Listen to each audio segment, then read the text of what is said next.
Who needs a camera stand when you got 15 manga books?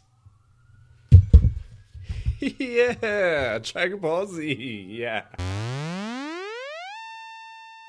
What's up guys, it's AnotherFunkingGamer here. I'm gonna talk about Astroneer. I haven't done a review ever? I did do a review, to be fair. I did do a review of a game before, but it was ages ago. It was like 2 years ago. So I'm kind of back with a review, like for serious this time.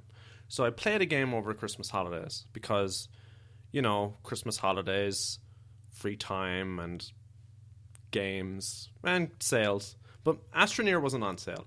Astroneer is an early access game that was out for only about 3 weeks. It's version 0.2, and I have to say I really enjoyed it.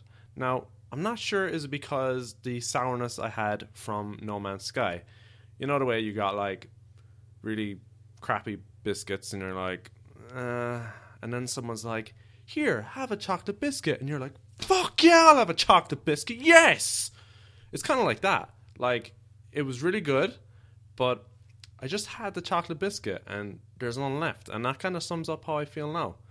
There's not enough content to keep me going, so I have to wait a couple of months until they hand me another pack of biscuits. So what's it like? Well, it's kind of like Minecraft, but in space. Someone put very eloquently, Yes Man Sky, or Journey meets The Martian. It's like Minecraft in a lot of ways because you're just dropped on a planet next to your spaceship with no explanation of what's going on. Now at first you're kind of blown away by the vibrancy and the lighting of the world, but you realize the survival is real. You gotta stick near your ship or you'll die. You know, like regular life. So you gotta explore, find materials, do a bit of digging, and after a while you'll gain a bit of independence, and after a couple of hours you may be able to journey to another planet, which is the highlight of the game. The graphics are simplistic yet pretty, and the lighting is the best thing about this game. Maybe, yeah, I'd say the best. The music is atmospheric, changes tone when the game does, and it does well not to become repetitive.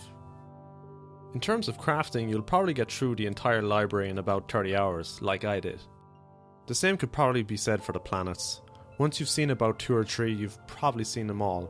And that's only because the lack of content. Really, I think they can add stuff like liquids, like waters, they could add some animals, and that'll definitely step it up.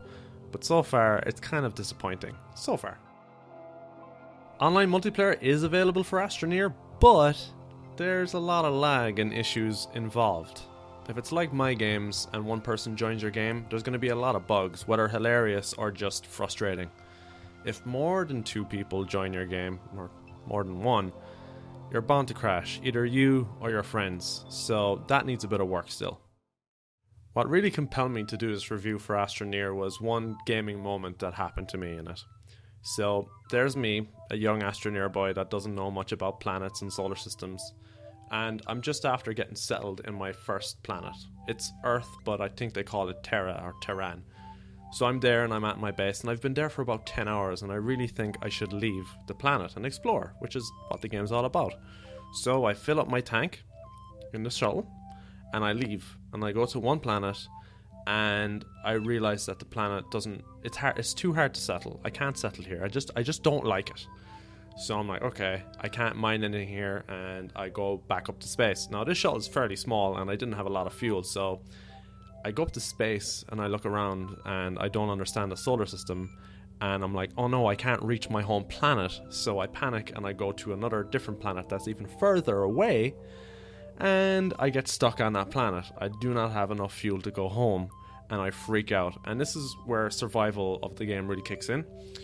I started searching around and I started finding corpses and other materials, and I found some titanium, which it increases your oxygen, and then I found another mineral which increased my power capacity, and so my survival game was stepped up, and I was able to traverse away from my ship a bit longer, and I eventually found some fuel, and I nearly suffocated several times doing this, and I ran back to the ship and I made it home, and that was the best thing. That was the best gaming moment I've ever experienced in a game in a long time, because I really thought I was stuck. I had made a home base back home that took me 10 hours plus, and I was like, no, it's game over, I've died.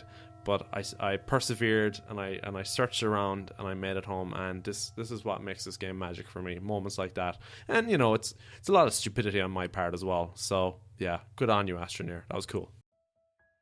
Despite all the graphical issues, the online multiplayer issues, and the general lack of content in this game, I have high hopes that Astroneer will take the money they've earned so far and pack this game full of content. I really can't wait to just wait a few months, come back to this game, and be blown away by the amount of things I can do. So, the ball is in your court, Astroneer. I guess the main question is this game worth $20? Yeah. If you think 30 hours of exploring and having fun is worth $20, it may speed up Astroneer's development of the game, if they're a good developer. Fingers crossed. But you could wait a while, and you could see the game when it gets to 0.3, or 0.4, or 0.7. There'd be a lot of stuff in it then. So, I don't know. It's a maybe for me.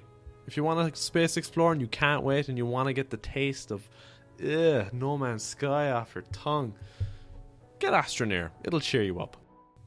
So what do you guys think of my review? Was it on point, or was I talking a load of shite? Well, if your feelings are more complex than a like or a dislike, please leave a comment below. And thanks for watching.